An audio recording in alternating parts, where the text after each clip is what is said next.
Em 90 segundos tu não faz nem um miojo, mas eu te ensino as matérias que tu tem até nojo. Então senta aí e começa a quebrar ATP pra ter energia pra tua mente processar e entender que a probabilidade de você ir bem no Enem tá ligada direto aos meus raps também. Então começa com humano, só sei que nada sei, mas sei que saí da vida e pra história eu entrei. Se o clima esquenta e tua caneta falhou, fica tranquilo, a esfera dela dilatou com calor. Eu sou flúor com oxigênio, dá pra completar, evoluir melhor que o Darwin poderia imaginar. Se tinha uma pedra no caminho, pode crer que eu já chutei absoluto no rap. Eu nasci pra ser rei, crio uma sociedade aos modelos de Durkheim. O mecanismo dela própria é que diz pra onde vai minha inspiração. Thomas Edison dizia: é 1% e o restante o trabalho que fazia. Então senta o rabo aí que eu vou te ensinar. Sometimes rap is the best way to learn, rapá. Eu não compreendo, pero não puedo hacer. É só estudar e ouvir as dicas que eu dou pra você. Confere suas respostas e faz tudo com calma. Manda bem na redação, faz do fundo da alma. Esse é o tópico frasal, ainda tem argumentação. E a resposta pra você eu deixei na conclusão. Se tá nervoso, se acalma pra mandar bem. E se liga nos vídeos que eu te preparo pro Enem.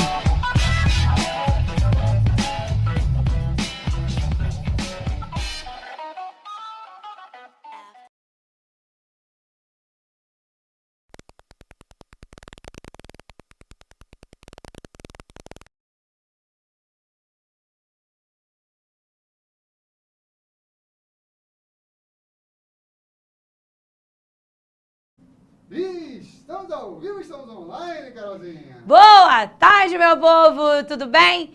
Sejam bem-vindos à nossa Quarta da Alegria. Espero que você esteja bem, tenha curtido o carnaval, mas que esteja inteiro e preparado aí para o ano, né, que se começa. E eu já te digo feliz ano novo, porque dizem que o ano só começa após o carnaval. Então, feliz ano novo para você. Espero que esteja estudando. Pra galera aí que tá aqui pra me dar um oi, tô vendo ali a galera me dando oi, Carol, isso aqui, que já passou, parabéns pra galera que passou no SISU, parabéns pra quem conseguiu alcançar o seu sonho, mas temos aqui um ano inteiro pela frente pra gente realizar esse sonho, pra gente ir atrás da sua aprovação e eu tô junto contigo, estamos juntos com você e vai dar certo.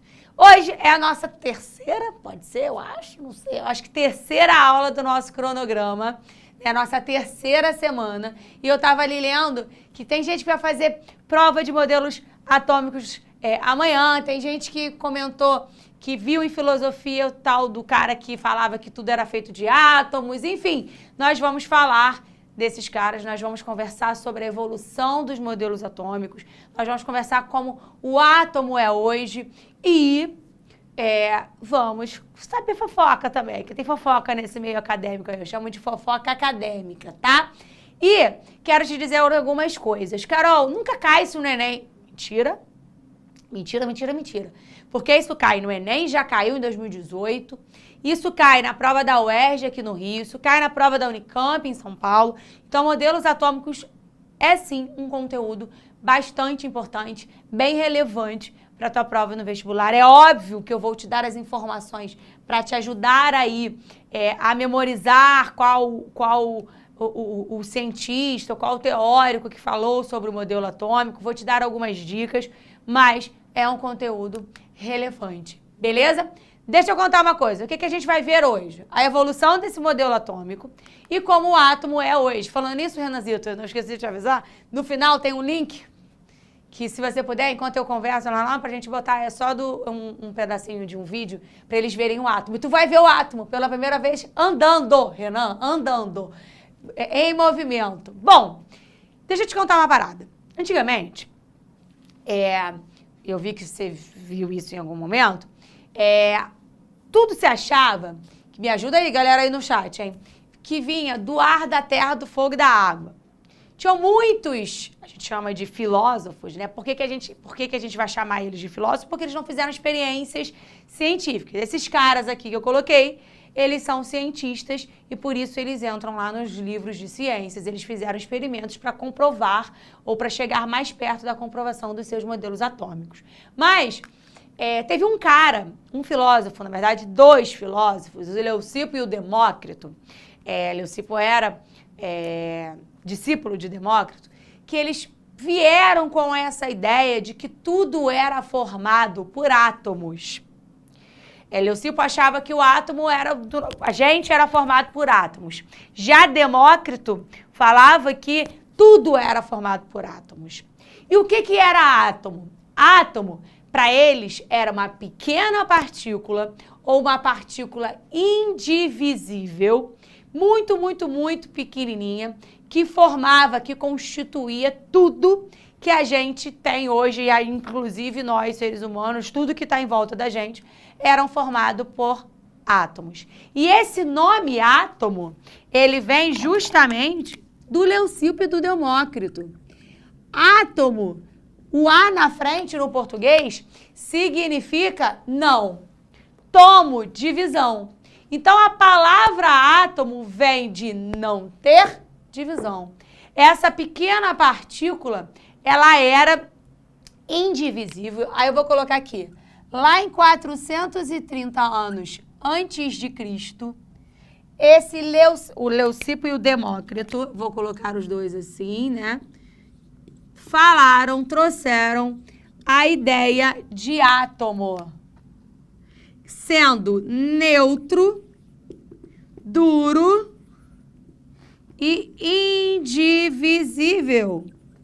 Ou seja, era um negócio durão lá, sem divisão, e que era neutro, não tinha carga, era neutro, beleza? E aí, ficou esse pensamento de átomo por um tempão, até que a gente chegou em 1808 depois de Cristo. Não vou colocar todas as datas, o Enem não vai te perguntar isso dentro da química, é só para te situar esse primeiro momento. Veio um cara chamado Dalton, que é o primeiro cientista, que é o primeiro químico que vai lá e vai fazer um experimento para se comprovar a existência desses átomos, dessa pequena partícula constituída, que constitui a matéria, né? A matéria é constituída por união de vários átomos. E aí vem o Dalton, tá? Em 1808 depois de Cristo, e confirma com a ajuda, aí olha a dica que eu tô te dando já, vou colocar aqui em cima, com a ajuda de Lavoisier e Proust, que são os caras, né, que trouxeram aquelas leis que você vai ver mais à frente, de nada se perde, nada se cria, tudo se transforma, a conservação de massa, a lei das proporções definidas. Então, Lavoisier e Proust ajudaram Dalton a confirmar a existência dessa pequena partícula. Mas, para eles, ainda continuava sendo neutro, duro e indivisível. Só que ele foi lá e fez um experimento comprovando que a matéria era constituída dessa pequenininha partículazinha que continuava sendo indivisível, beleza? E aí, a partir de agora, a gente começa a achar modelos atômicos. É uma forma de você memorizar melhor o que Dalton estava dizendo. Para Dalton, esse átomo parecia uma bola de bilhar. Ou seja, era uma bola toda dura, neutra, não tinha carga nenhuma, indivisível, que a gente, para exemplificar melhor, fala de modelo da bola de bilhar. Só algumas coisas importantes. Dalton dizia alguns postulados, depois você procura essa questão do Enem, se não tiver no teu material, eu acho que tem, sobre os postulados de Dalton. Para Dalton, os átomos eles tinham que ser idênticos em massa, número atômico, idênticos, mas não. A gente sabe que os átomos hoje, eles são diferentes, né? Existem átomos de hidrogênio, que até do próprio hidrogênio, existem átomos diferentes. Existem átomos de oxigênio, que do próprio oxigênio existem átomos diferentes. Então, os átomos, eles não eram necessariamente idênticos.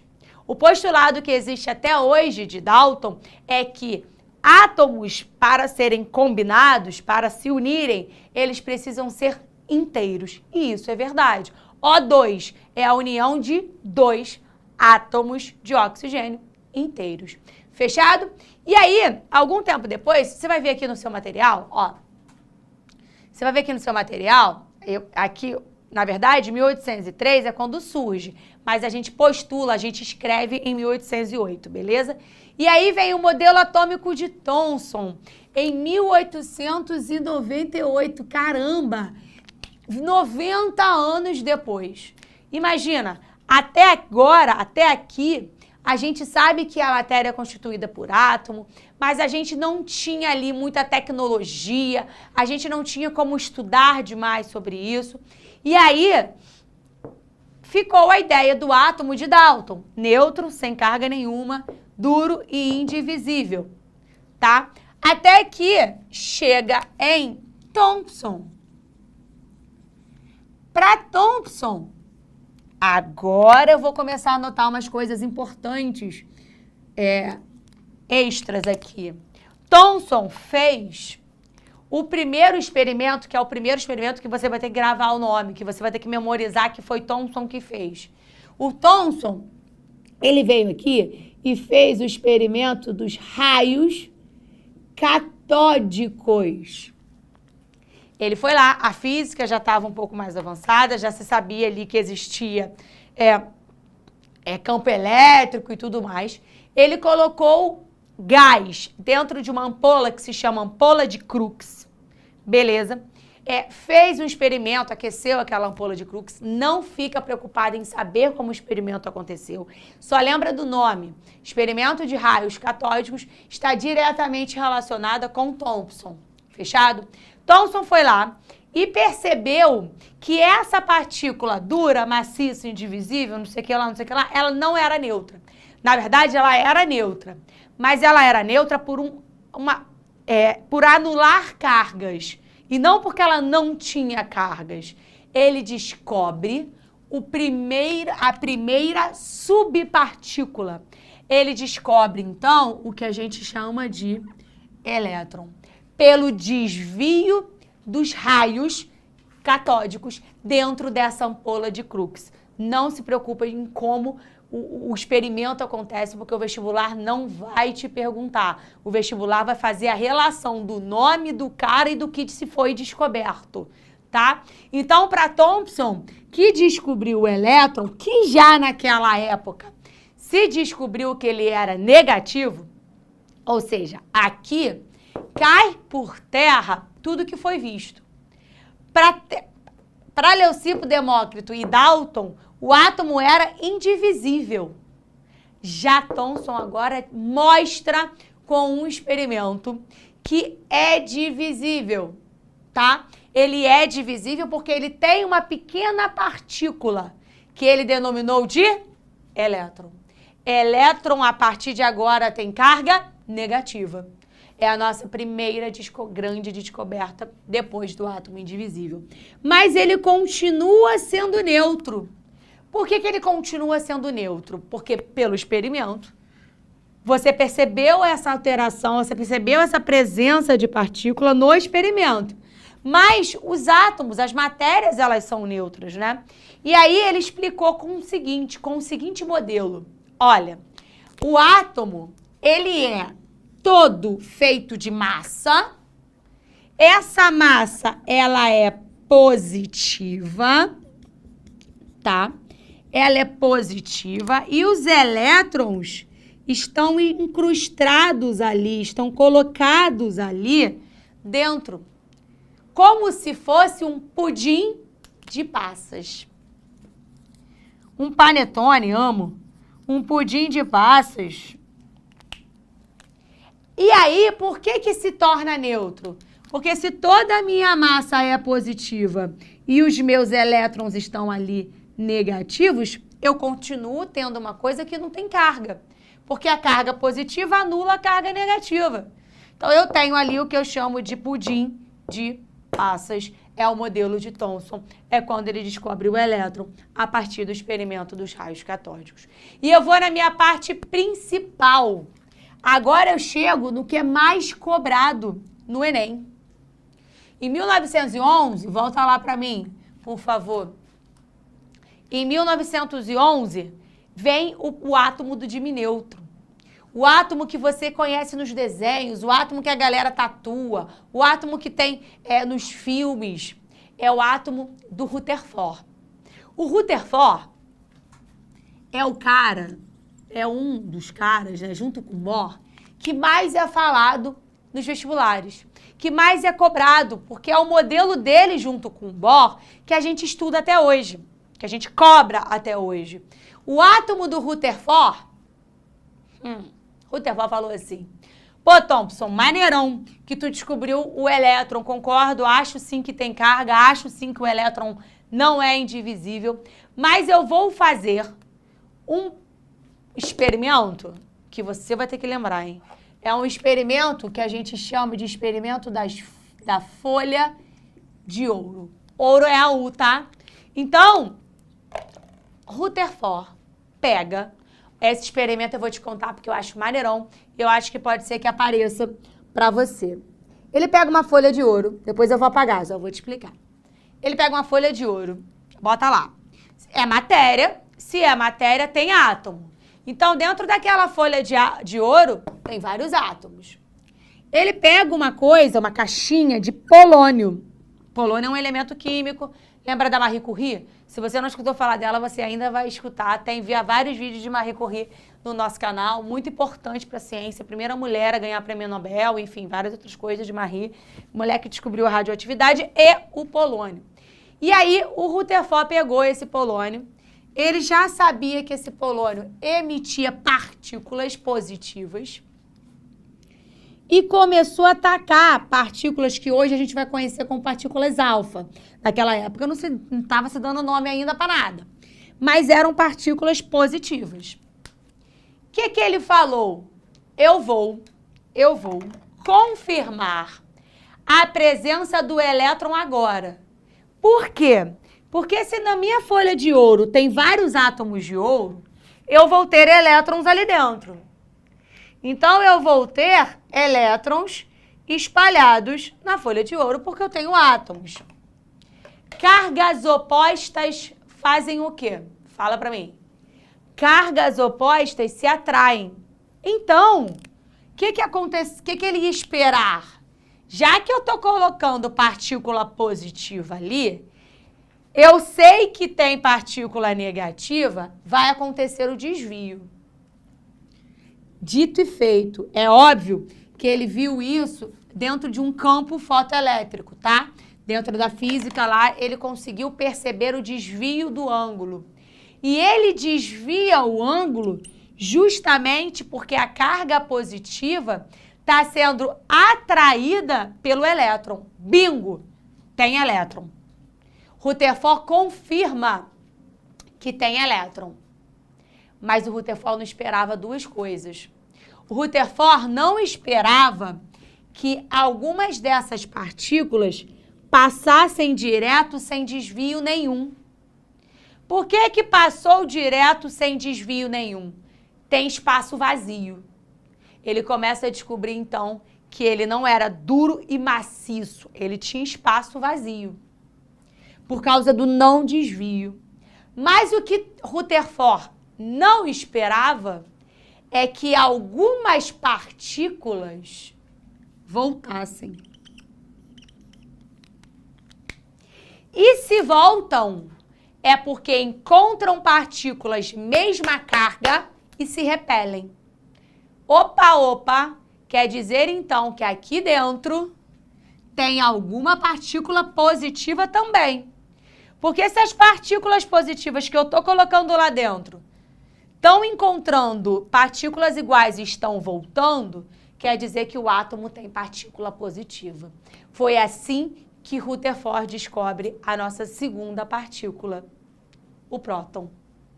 E aí, ele já diz agora, gente, se quiser olhar, tem desenhos lindos na internet sobre esse desenho, sobre esse experimento, pode assistir à vontade. Eu estou te mostrando o básico do básico porque eu acho ele super interessante, Por isso que eu estou te mostrando nos meus desenhos feios aqui, das minhas setinhas.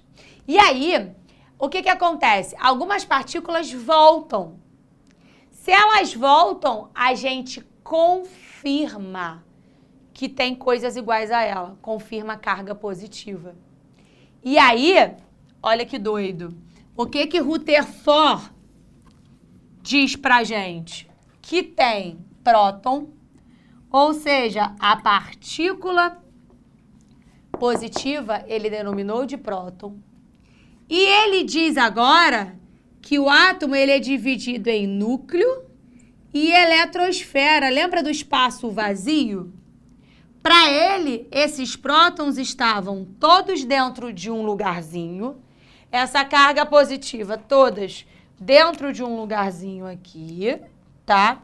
E os elétrons girando em volta, no que ele denominou de eletrosfera. É o seu famoso átomo do diminêutron, que eu não sei desenhar, mas pensa no átomo do diminêutron ali. Aí eu coloco mais uma observação aqui. James Chadwick.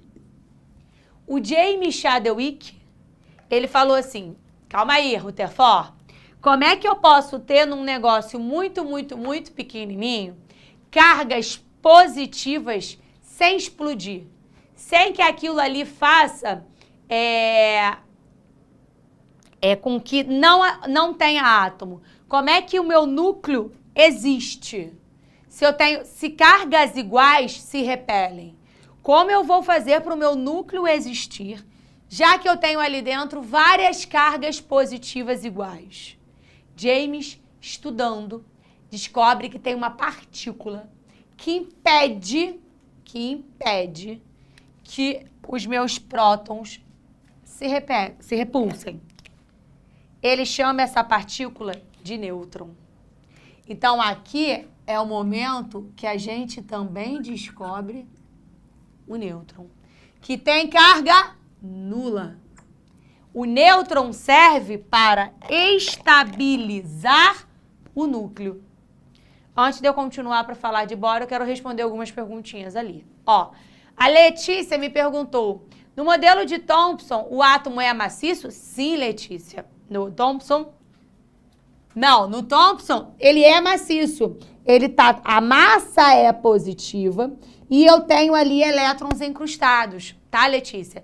Deixa de ser maciço aqui em Rutherford. Por que deixa de ser maciço em Rutherford? Porque ele descobre o espaço vazio. Então, não é todo cheio de massa, beleza? O Pedro perguntou por que ele usou ouro. Ele usou ouro porque ele tinha lá, poderia ser outra coisa, aconteceria a mesma coisa. Porque era um metal nobre, tá, Pedro? Aconteceria a mesma coisa se fosse uma folha de prata, por exemplo. Tá? Abaixa para mim, Renanzito, por favor.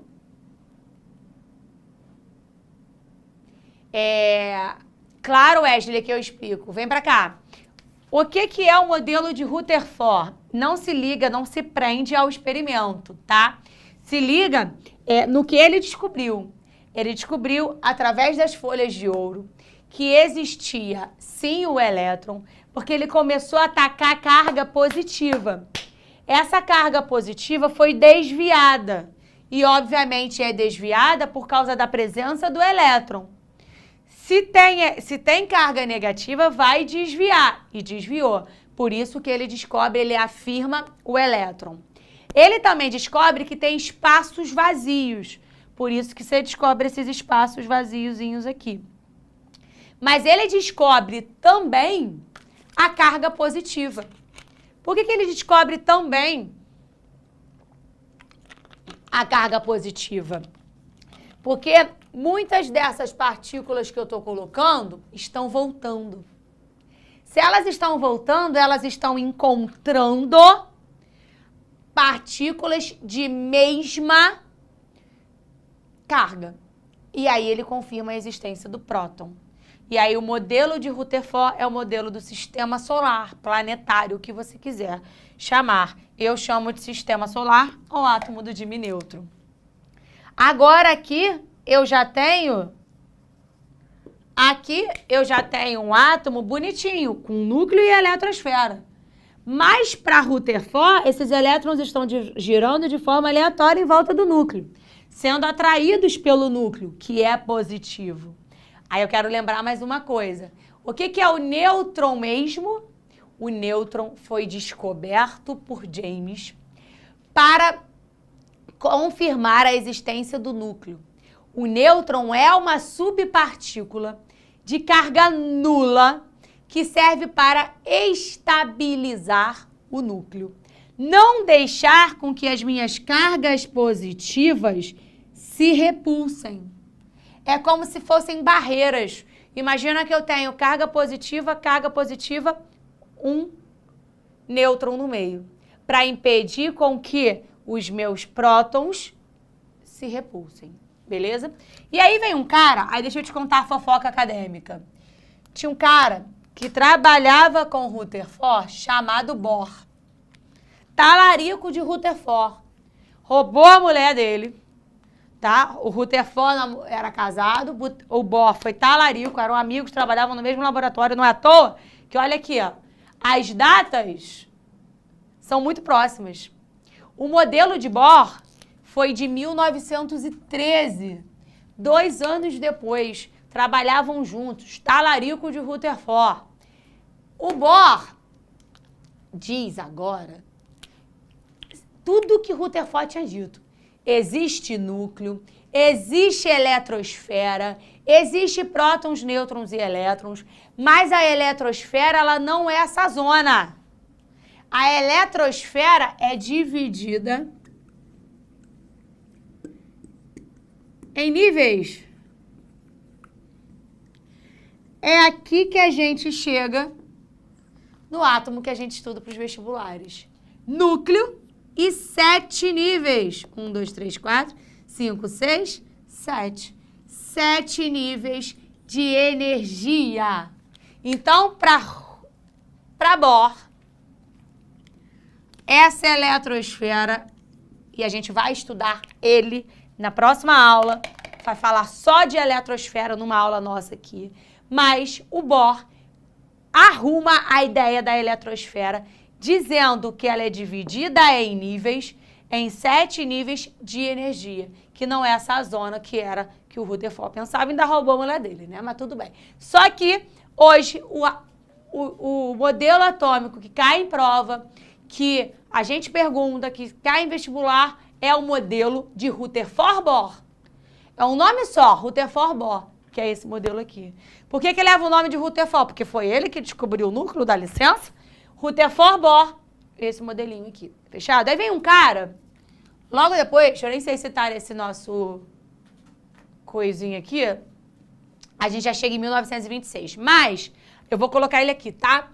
Vem um cara logo depois, vou botar 1915, chamado Summerfield, que ele descobre os subníveis. S, P, D, F. A gente vai falar deles lá na frente. Hoje, até hoje, de 1930, vou botar aqui 20 pra gente ficar pertinho. De 1930 até hoje, o átomo, a gente chama esse átomo de modelo quântico. E eu vou te mostrar uma foto dele no final da aula. A primeira foto do átomo, o primeiro vídeo de um átomo. O modelo quântico é um borrão. Tu não consegue ver bonitinho esses níveis de energia. Você consegue ver um borrão. E você vai ver esse borrão hoje no final da aula. Tá? Mas, o que eu quero tirar de você aqui? Ó, Leucipo e Demócrito, átomo, neutro, duro e indivisível. Eram filósofos, ficaram no campo das ideias. Aí veio Dalton, muitos anos depois, faz um experimento com a ajuda de Lavoisier e Proust. Estou colocando coisas que você precisa saber para o vestibular. E confirma que o átomo é neutro, duro e indivisível. Primeiro modelo atômico, bola de bilhar, durão, maciço e tal. Aí veio Thomson com o experimento dos raios catódicos, confirma a presença da primeira subpartícula, o elétron, que tem carga negativa. Mas o átomo continua sendo neutro agora e maciço. toda a minha massa era positiva e os meus elétrons estão incrustados ali, negativos, como o modelo do pudim de passas. E aí vem Rutherford no experimento rico, experimento das folhas de ouro. Lembra das partículas ali que eu estou colocando, atravessar e tudo mais. Eu confirmo a presença do elétron, mas eu também descubro a presença do próton, que é carga positiva. E agora eu divido o átomo em núcleo e eletrosfera, como o átomo do diminêutron ou o átomo do sistema solar. Só que junto com essa descoberta, James Chadwick descobre o nêutron, que serve para estabilizar o núcleo. Esse nêutron, ele não tem carga. Ele está ali como massa, ele tem massa, mas ele serve para estabilizar o núcleo. E aí vem o talarico, Bohr. Bohr vem e só organiza a bagunça. Existe a eletrosfera, ela é dividida em níveis de energia. São 7, meu núcleo é muito pequenininho e os meus elétrons ficam girando em volta do núcleo por atração. Aí vem o Sommerfeld, que diz logo depois que essa eletrosfera, ela tem subníveis de energia. Esse subnível, ele organiza melhor os átomos em orbitais e de 1930 até hoje, o átomo que a gente estuda é o átomo do modelo atômico, mas o átomo que cai em prova é o átomo do Rutherford Bohr. Eu te dei aqui quase que uma aula de história para introduzir com você o átomo, que é a nossa pequena partícula. Tira um printão aí. O Rutherford, a Maria me perguntou ali, qual é a carga do átomo de Rutherford? É neutro. Todos os átomos aqui, eles estão sendo tratados como átomos neutros.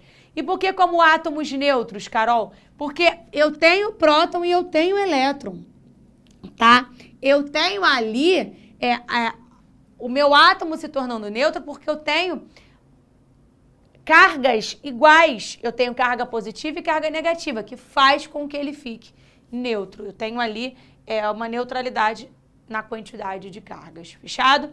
Vamos lá para o material. Cadê onde eu coloquei?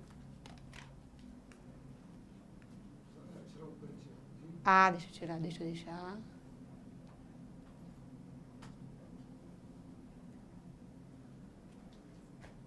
Beleza? Aí, ó. Qual o nome da mulher nessa história? O nome da mulher nessa história, Guilherme, na verdade, não tem... Ah, da mulher do Rutherford e do Bohr, não sei não. Mas isso está nos livros, a gente chama de fofoca acadêmica. O meu professor do mestrado que contou, eu fui pesquisar e tem vários livros que ele foi talarico mesmo, roubou a mulher do Rutherford. E ela ajudou muito na descoberta. Os dois, que bom, né? Pelo menos a gente está aqui sabendo o que é o átomo. Aí vamos lá, no átomo que a gente estuda hoje. O átomo, então, a partir de agora, vou apagar o quadro inteiro, hein? Vou não, agora não, deixa ali. Não, desculpa, não. O átomo que a gente estuda hoje, ele tem subpartículas, prótons, nêutrons e elétrons. Próton tem carga positiva, P de positivo. Nêutron tem carga nula e os elétrons têm carga negativa. No núcleo estão os prótons e os nêutrons e na eletrosfera os elétrons. Fechado? A eletrosfera ela é dividida em 7 níveis ou 7 camadas. Nós vamos estudar, ter uma aula só disso. Quando eu chamo de nível, eu vou usar número. Então, eu vou 1, 2, 3, 4, 5, 6, 7. Quando eu falo camada, eu vou usar letras. E eu sei lá por quê, mas colocaram camadas a partir do K. Então, é camada K, L, M, N, O, P, Q. Então, o nível 1 corresponde à camada K. O nível 3 corresponde, por exemplo, à camada M. E essa eletrosfera, ela tem um aumento de energia conforme os meus níveis são mais externos. Fechado?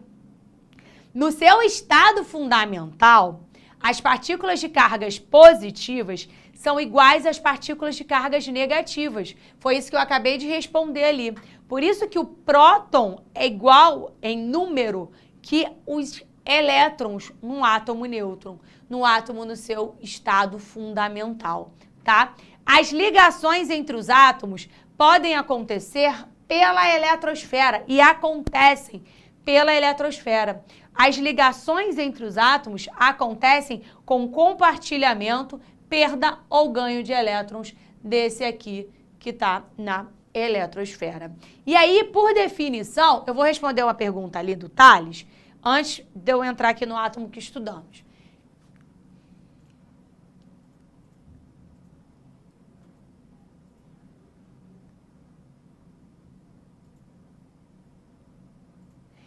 O Tales me perguntou por que no raio-x, a gente sabe que a gente tirar uma foto, você vai ter uma aula de radioatividade, o Alan vai te explicar perfeitamente isso com muito mais calma, tá, Tales?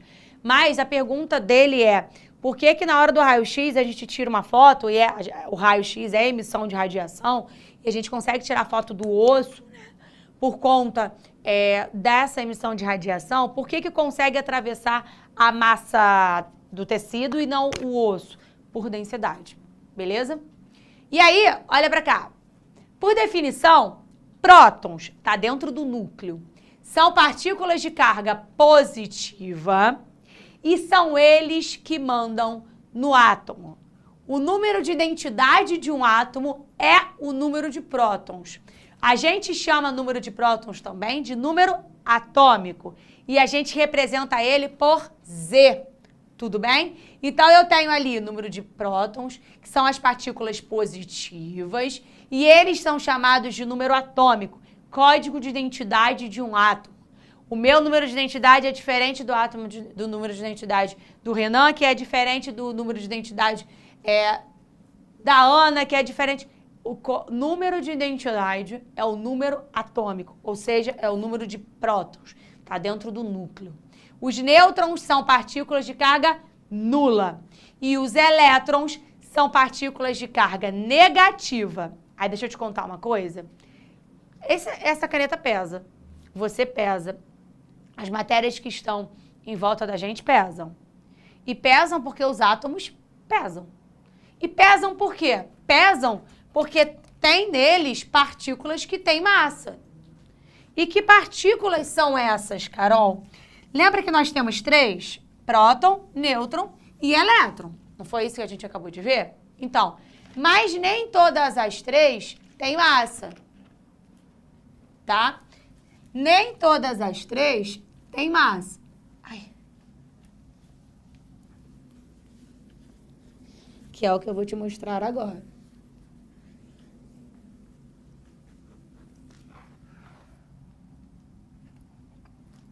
Ó.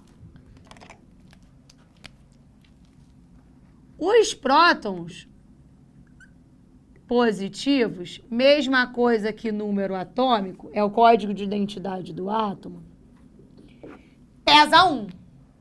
A massa dele é igual a 1.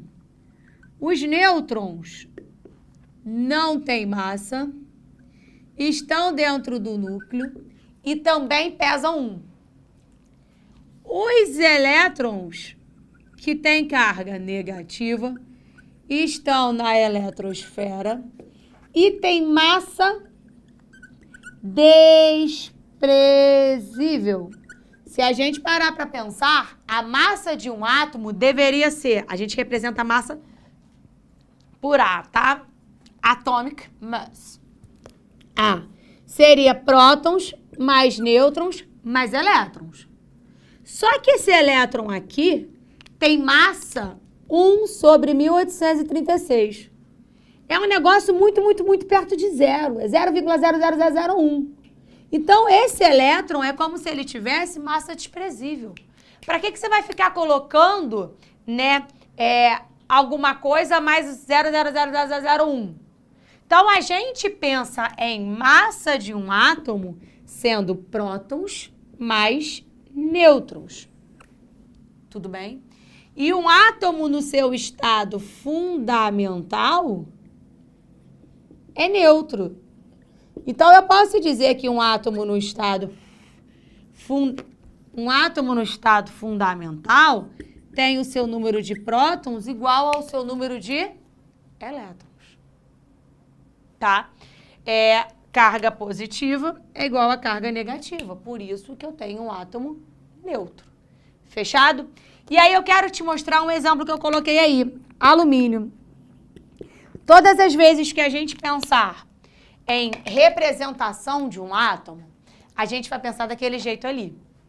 A massa, segundo a UPAC, União de Química Pura e Aplicada, vem em si no lado superior direito. Para mim, né? No meu lado superior direito. E o número atômico, ou número de prótons, no seu lado inferior esquerdo.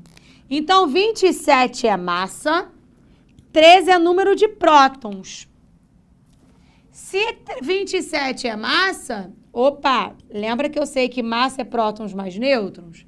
Massa é 27. Número de prótons é 13.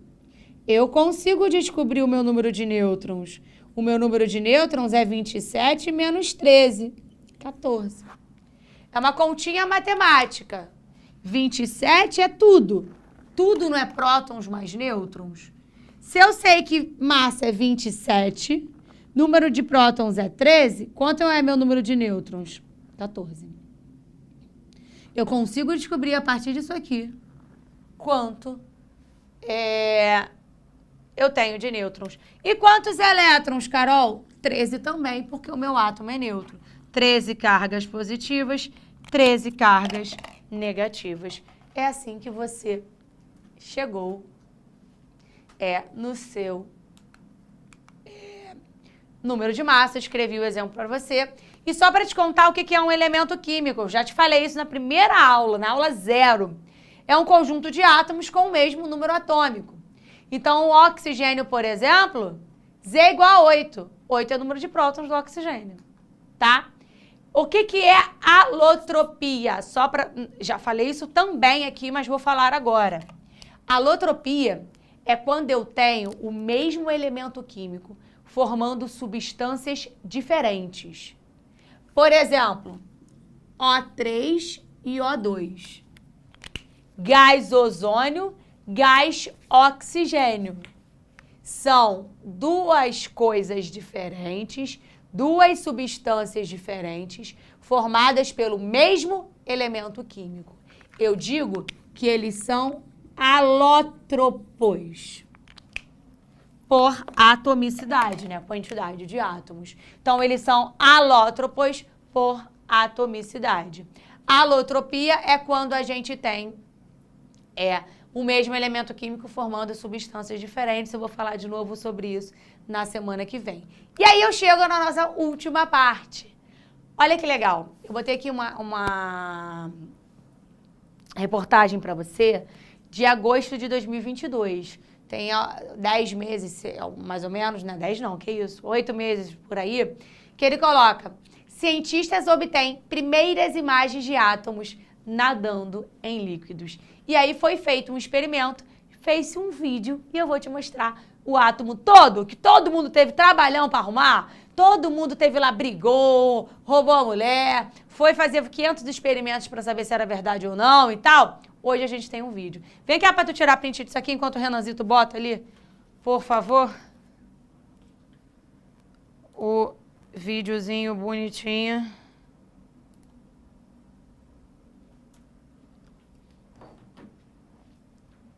Tirou um printão.